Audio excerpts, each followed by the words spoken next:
Assalamualaikum warahmatullahi wabarakatuh.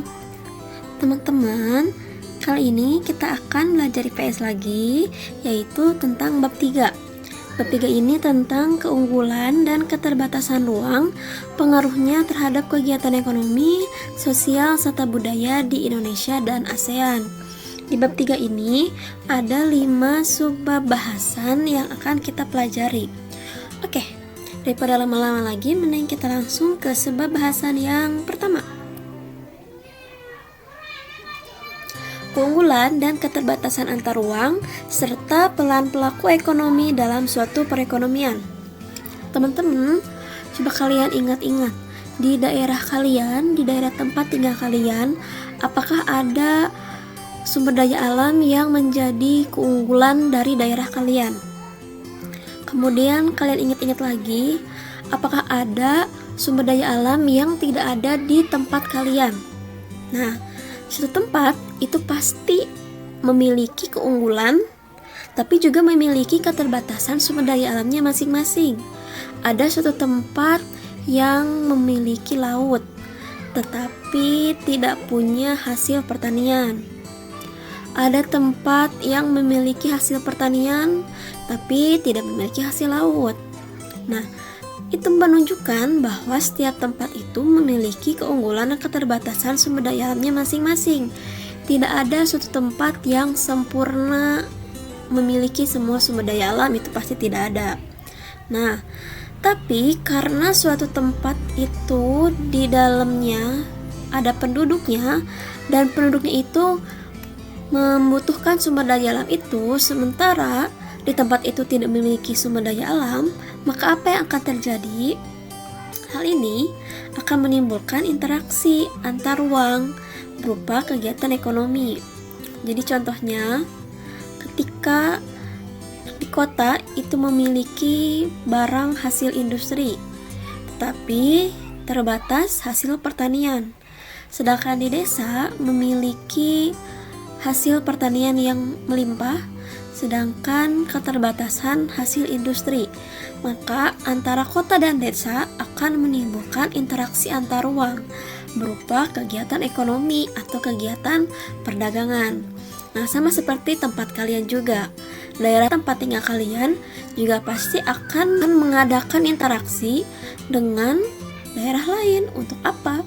Untuk memenuhi kebutuhan hidup kalian sebagai penduduk yang tinggal di tempat itu. Nah, di dalam kegiatan ekonomi atau kegiatan perdagangan pasti ada yang namanya pelaku ekonomi. Pelaku ekonomi itu adalah orang atau lembaga yang melakukan kegiatan ekonomi. Pelaku ekonomi itu ada 4. Ada rumah tangga konsumen atau rumah tangga keluarga, ada rumah tangga produsen atau rumah tangga perusahaan, ada rumah tangga pemerintah, dan ada rumah tangga luar negeri. Nah, kita akan bahas satu-satu ya. Rumah tangga konsumen. Rumah tangga konsumen ini merupakan unit ekonomi yang paling kecil dan merupakan suatu kesatuan terdiri dari suami, istri, anak, dan anggota keluarga yang lain.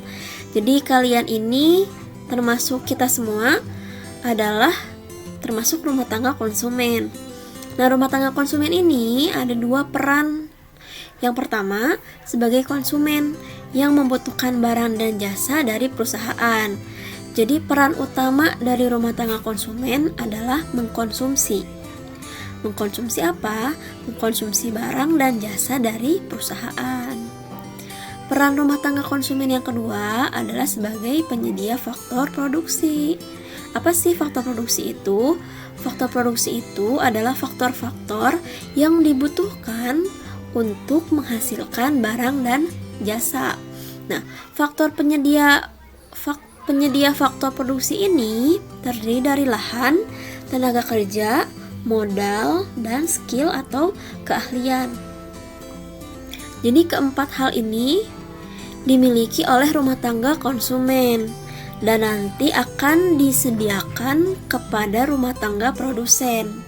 Ketika menyediakan faktor produksi 4 ini, rumah tangga konsumen akan mendapatkan imbalan atau balas jasa dari rumah tangga produsen. Lahan, imbalannya adalah sewa. Tenaga kerja, imbalannya adalah upah. Modal, imbalannya adalah bunga. Dan skill, imbalannya adalah laba. Jadi misalnya nih, ada Bapak A yang menyediakan lahan untuk perusahaan B, maka Bapak ini akan mendapatkan sewa dari perusahaan B.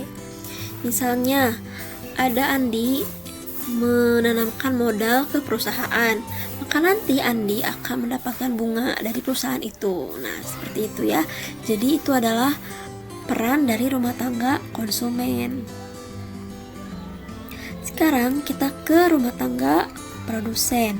Rumah tangga produsen ini adalah pelaku ekonomi yang berperan sebagai penyedia barang dan jasa bagi konsumen. Nah, perannya itu ada 3. Yang pertama, berperan sebagai produsen atau penghasil barang dan jasa. Ini adalah peran utama dari rumah tangga produsen. Jadi produsen itu kerjaannya menghasilkan barang dan jasa atau kegiatan produksi. Yang kedua, sebagai pengguna faktor produksi. Masih ingat kan tadi di awal ya, apa itu faktor produksi? Nah, faktor produksi yang disediakan oleh rumah tangga konsumen itu digunakan oleh rumah tangga produsen.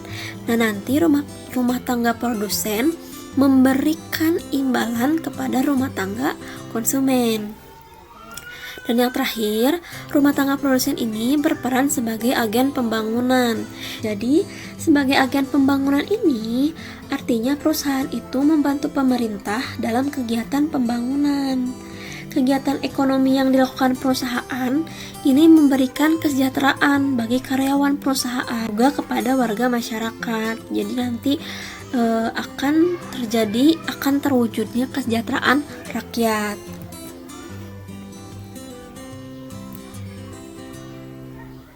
Nah, sekarang kita ke rumah tangga pemerintah. Rumah tangga pemerintah itu adalah rumah tangga yang memiliki wewenang dan tugas mengendalikan perekonomian untuk mencapai tujuan-tujuan ekonomi suatu negara.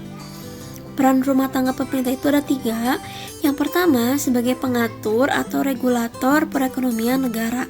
Jadi yang mengatur perekonomian di suatu negara itu adalah rumah tangga pemerintah yang mengeluarkan undang-undang mengenai perekonomian, yang menetapkan pajak, yang memungut pajak, yang mengelola perekonomian negara itu adalah rumah tangga pemerintah. Yang kedua, sebagai konsumen. Jadi rumah tangga pemerintah ini berperan sebagai konsumen. Kenapa berperan sebagai konsumen? Jadi rumah tangga pemerintah ini juga memperoleh barang dan jasa untuk mengelola atau menjalankan roda pemerintahan itu dari rumah tangga produsen. Misalnya nih, membayar gaji karyawan atau menggunakan tenaga ahli, menggunakan kertas-kertas atau alat kantor, memanfaatkan energi listrik, itu kan dapatnya dari rumah tangga produsen. Nah, maka rumah tangga pemerintah ini berperan sebagai konsumen juga gitu. Peran yang ketiga, pemerintah itu berperan sebagai produsen melalui BUMN atau BUMD. Nah, di samping sebagai konsumen, pemerintah juga memproduksi barang dan jasa yang diperlukan dalam rangka mewujudkan sebesar-besarnya kemakmuran rakyat. Jadi di sini pemerintah juga sebagai produsen mengelola kebutuhan-kebutuhan rakyat seperti misalnya air, listrik, kemudian kereta api, jasa pesawat terbang, jasa logistik, seperti itu. Jadi rumah tangga pemerintah ini juga berperan sebagai produsen melalui BUMN atau BUMD. Dan terakhir, rumah tangga luar negeri. Nah, rumah tangga luar negeri ini disebut juga sebagai sektor perekonomian dunia, yaitu ketika semua negara-negara di dunia melakukan kegiatan ekspor dan impor barang maupun jasa. Ayo, jangan ketukar ya antara kegiatan ekspor dan impor. Ya. Kegiatan ekspor itu adalah kegiatan mengirim barang dari dalam negeri ke luar negeri. Kalau impor itu kegiatan membeli barang dari luar negeri ke dalam negeri. Nah, rumah tangga luar negeri ini ada 3 peran. Yang pertama itu sebagai investor. Penanaman modal asing di suatu negara merupakan salah satu cara untuk meningkatkan kemakmuran penduduk di suatu negara. Bagi Indonesia, investasi dari negara lain itu sangat menguntungkan. Jadi Indonesia itu sangat menarik bagi para investor asing karena harga tenaga di Indonesia itu lebih murah dibandingkan dengan negara lain. Kemudian di Indonesia juga pangsa pasarnya itu besar karena jumlah penduduknya juga besar, sehingga nanti akan menghasilkan keuntungan yang banyak juga bagi investor. Nah, yang kedua, peran rumah tangga luar negeri ini adalah sebagai produsen. Nah, masyarakat luar negeri ini berperan sebagai produsen karena ada barang dan jasa yang tidak diproduksi atau dimiliki oleh negara lain, sehingga nanti barang itu akan dijual ke negara lain. Contohnya misalnya negara Jepang memproduksi motor dan mobil, dan kemudian nanti akan dikirimkan ke Indonesia. Maka negara Jepang itu berperan sebagai produsen dan Indonesia berperan sebagai konsumennya. Oke. Nah, sedangkan peran rumah tangga luar negeri yang ketiga adalah sebagai konsumen. Di samping produsen, rumah tangga luar negeri juga berperan sebagai konsumen, yaitu yang mengkonsumsi barang dan jasa. Karena di negara lain juga pasti tidak punya barang yang dibutuhkan oleh mereka.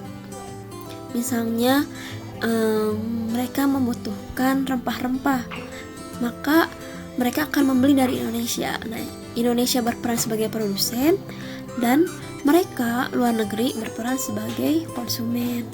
Jadi ada sebagai produsen, ada sebagai konsumennya juga. Itu adalah peran dari rumah tangga luar negeri.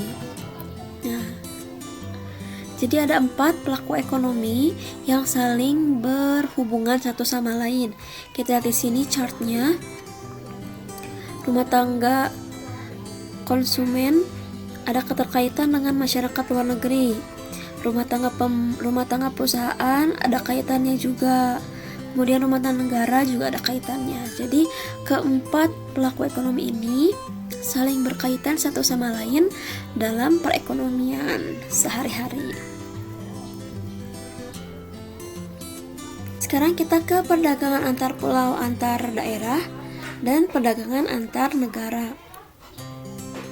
Nah, perdagangan antar pulau itu perdagangan yang dilakukan oleh orang perorangan atau badan usaha dari satu pulau ke pulau lainnya dalam lingkup satu wilayah negara.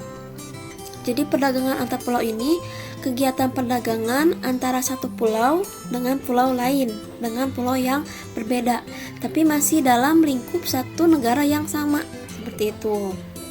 Nah, Indonesia ini punya 17.504 pulau dengan 6.000 pulau berpenghuni. Wah, ternyata masih banyak ya pulau yang belum berpenghuni. Nah, di antara 6.000 pulau berpenghuni ini pasti tidak semua kebutuhan penduduknya itu dapat terpenuhi, sehingga untuk memenuhi kebutuhannya itu mereka harus mendapatkannya dari pulau lain. Maka akan terjadi kegiatan perdagangan. Contohnya, Bapak A membutuhkan kayu untuk membuat lemari, tapi di pulau itu tidak ada kayu dengan kualitas yang bagus, maka dia akan membeli dari pulau Kalimantan, dikirimkan ke pulau Jawa misalnya. Nah, maka itu kegiatan perdagangan antar pulau karena pulaunya berbeda, seperti itu. Nah, kemudian ada kegiatan perdagangan antar negara. Kalau kegiatan perdagangan antar negara itu kegiatan perdagangan yang dilakukan oleh masyarakat suatu negara dengan masyarakat negara lain atas dasar kesepakatan bersama. Jadi kegiatan perdagangannya itu antara negara satu dengan negara lain. Ruang lingkup perdagangan antar negara itu berkaitan dengan beberapa kegiatan, yaitu perpindahan barang dan jasa, modal melalui investasi asing, pertukaran tenaga kerja, teknologi dan penyampaian informasi mengenai kepastian adanya bahan baku dan pangsa pasar. Jadi, perdagangan antar negara ini bukan hanya kegiatan perpindahan barang dan jasa juga, tapi bisa juga melalui modal investasi asing, pertukaran tenaga kerja, dan juga pertukaran teknologi dan penyampaian informasi. Nah, perdagangan antar negara ini berkaitan dengan kegiatan ekspor dan impor. Nah, jangan terbalik antara kegiatan ekspor dan kegiatan impor ya. Nah, di sini kita lihat ilustrasinya, misalnya negara A itu membeli wool dari negara Z. Negara Z membeli beras dari negara A. Nah, ini adalah kegiatan perdagangan.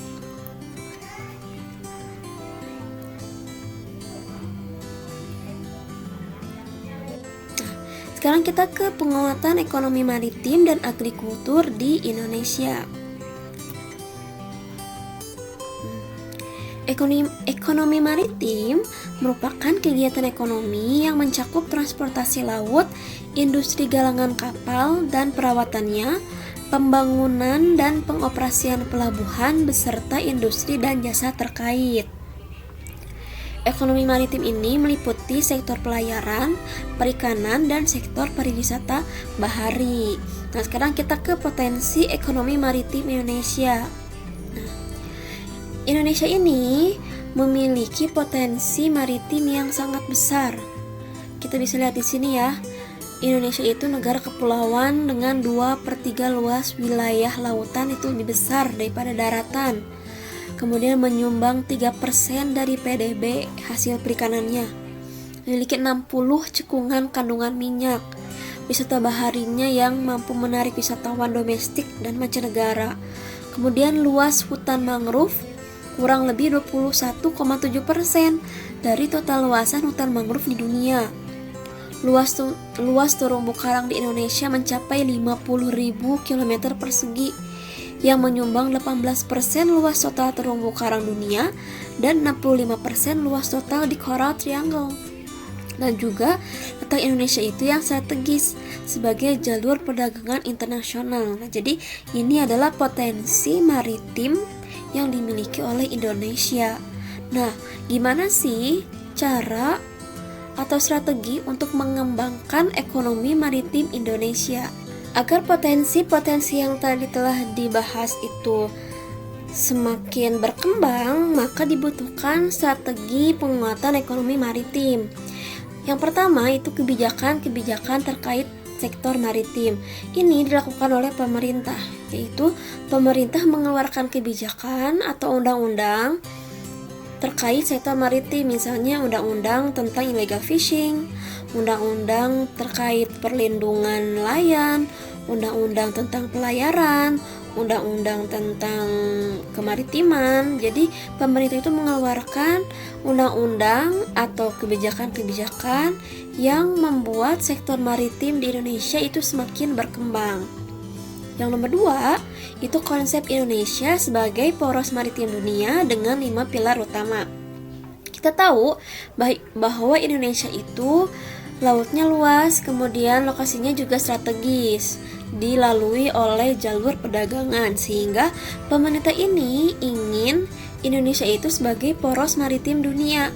Kegiatan-kegiatan kemaritiman itu ada di Indonesia. Nah, makanya Indonesia mengeluarkan konsep Indonesia sebagai poros maritim dunia dengan 5 pilar utamanya, dan sekarang sedang dikembangkan oleh pemerintah. Yang ketiga, intensifikasi pencegahan illegal fishing. Nah, saat ini pemerintah Indonesia itu berusaha buat semakin gencar mencegah illegal fishing yang dilakukan oleh negara-negara lain gitu ya, karena sangat merugikan gitu illegal fishing oleh negara-negara lain. Yang keempat, promosi wisata bahari melalui program Festival Bahari atau Sail Indonesia. Nah, bahwa kita udah tahu semua bahwa laut Indonesia itu cantik sekali, indah sekali ya kan. Dan ini menjadi potensi bagi Indonesia bisa menarik wisatawan asing untuk datang ke Indonesia. Nah, jadi pemerintah itu semakin gencar untuk mempromosikan wisata baharinya melalui program Festival Bahari atau Sail Indonesia. Yang kelima, pembangunan 5 pelabuhan di Indonesia. Nah, jadi di sini dalam menghadapi ASEAN Connectivity, Indonesia itu membangun 5 pelabuhan besar di Indonesia yang nantinya akan berpengaruh positif dan besar terhadap kegiatan pelayaran dan kegiatan perhubungan yang ada di Indonesia dan juga di dunia.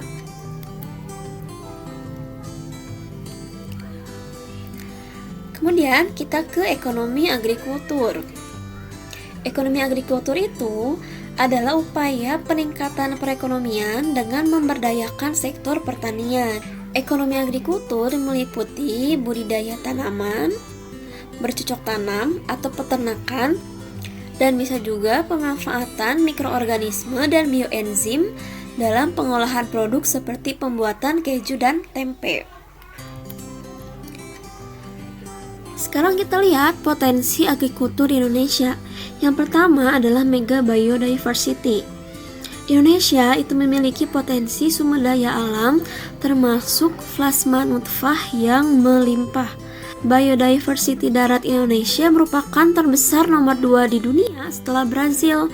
Sedangkan biodiversity laut itu merupakan terbesar nomor 1 di dunia. Yang kedua, kondisi geografis berupa dataran rendah dan tinggi, kemudian jenis iklim dan keanekaragaman jenis tanah yang mendukung terhadap pertanian Indonesia. Jadi di sini di Indonesia itu iklimnya yang tropis dengan curah hujan yang hampir merata ke seluruh Indonesia dan juga keanekaragaman jenis tanahnya yang bisa menghasilkan berbagai jenis tanaman itu mendukung terhadap agrikultur Indonesia yang baik. Dan yang ketiga, produk pertanian andalan berupa buah-buahan, sayur-sayuran, rempah-rempah, dan bahan bakar nabati atau BBN itu adalah menjadi potensi agrikultur Indonesia yang bisa dikembangkan dan menjadi salah satu andalan bagi Indonesia. Dari potensi-potensi yang kita lihat tadi, ada strategi penguatan ekonomi agrikulturnya. Yang pertama itu dengan meningkatkan kapasitas SDM petani. Yang kedua, meningkatkan modal usaha tani melalui lembaga ekonomi misalnya koperasi pertanian. Yang ketiga, memperhatikan pembangunan dan pengembangan infrastruktur pertanian seperti air atau irigasi, lahan, infrastruktur, perbenihan, dan perluasan areal panen. Yang keempat, menyediakan bantuan bibit atau benih dan pupuk. Yang kelima, mengembangkan pertanian yang terpadu dengan tetap memperhatikan lingkungan hidup atau eco-farming. Dan yang keenam, mengembangkan sistem cadangan pangan serta mengembangkan pangan lokal dan mutu serta keamanan pangan. Jadi di sini ini adalah cara-cara untuk menguatkan ekonomi agrikultur kita di Indonesia.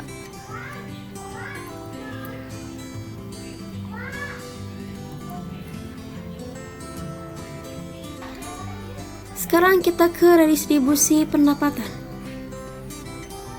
Redistribusi pendapatan adalah pendistribusian kembali pendapatan masyarakat yang mampu kepada masyarakat kelompok kurang atau tidak mampu, baik berasal dari pajak maupun pungutan-pungutan lain. Nah, jadi di sini bentuk realnya itu bisa berupa pajak dari masyarakat yang mampu ke masyarakat yang tidak mampu.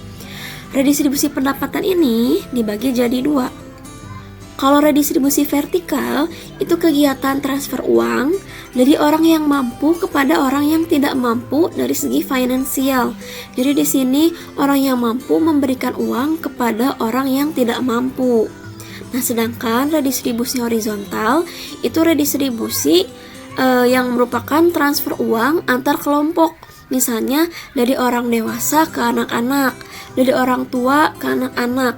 Itu adalah redistribusi horizontal, dan biasanya redistribusi ini bersifatnya siklus kehidupan karena pasti akan terus berputar seperti itu. Nah, redistribusi pendapatan ini di Indonesia itu ada program-program yang dibuat oleh pemerintah. Program-program yang dibuat ini untuk mengurangi kesenjangan ekonomi. Makanya pemerintah melakukan beberapa program pemerataan ekonomi. Nah, ada 3, yaitu yang pertama, pemberian jaminan akses kebutuhan primer. Kebutuhan primer ini kan kebutuhan dasar yang harus dipenuhi oleh setiap orang. Dan ada masyarakat yang tidak mampu untuk mengakses kebutuhan primer ini, sehingga akan dibantu oleh pemerintah. Yang pertama itu adalah upaya pemenuhan kebutuhan dasar seperti makan gitu ya. Nah, bantuannya yaitu berupa BLT dana desa, kemudian ada juga kartu bantuan non pangan melalui kartu keluarga sejahtera atau kartu Indonesia Sejahtera. Kemudian untuk yang kedua, upaya pemenuhan akses kesehatan itu pemerintah memberikan program BPJS Kesehatan, juga ada juga kartu Indonesia Sehat. Dan yang ketiga, upaya pemenuhan akses pendidikan ini bisa melalui kartu Indonesia Pintar, kemudian beasiswa bidik misi bagi yang kuliah, kemudian ada juga dana BOS untuk sekolah-sekolah dasar dan menengah. Jadi di sini pemberian akses jaminan kebutuhan primer ini disediakan atau dibantu oleh pemerintah. Dan yang kedua adalah pemberian kredit lunak. Nah, program pemberian kredit lunak ini tujuannya untuk meminjami modal bagi usaha-usaha kecil supaya bisa berkembang. Nah, misalnya nih, usaha sablon. Nah, biar berkembang, maka pemerintah ini memberikan kredit lunak bagi usaha tersebut agar bisa berkembang. Nah, program kredit lunak ini kalau di masyarakat dikenal dengan nama KUR atau kredit usaha rakyat. Dan yang terakhir adalah pengembangan industri kecil. Nah, di sini programnya itu dinamakan Program Nasional Pemberdayaan Masyarakat Mandiri Pedesaan atau PNPM Mandiri Pedesaan. PNPM Mandiri Pedesaan ini diharapkan bisa mempercepat pemerataan pendapatan, penanggulangan kemiskinan, dan peluasan kesempatan kerja di daerah pedesaan. Jadi industri-industri kecil itu didukung dan disupport oleh pemerintah melalui program PNPM Mandiri ini. Nah, jadi ini adalah 3 program yang dilakukan, yang diberikan oleh pemerintah sebagai upaya untuk mengurangi kesenjangan ekonomi dan nanti ujung-ujungnya untuk menyejahterakan rakyat. Nah, jadi itulah materi PS bab 3 yang sudah kita pelajari. Ada 5 subbab bahasan. Semoga dapat dipahami. Sampai ketemu lagi di lain kesempatan. Assalamualaikum warahmatullahi wabarakatuh.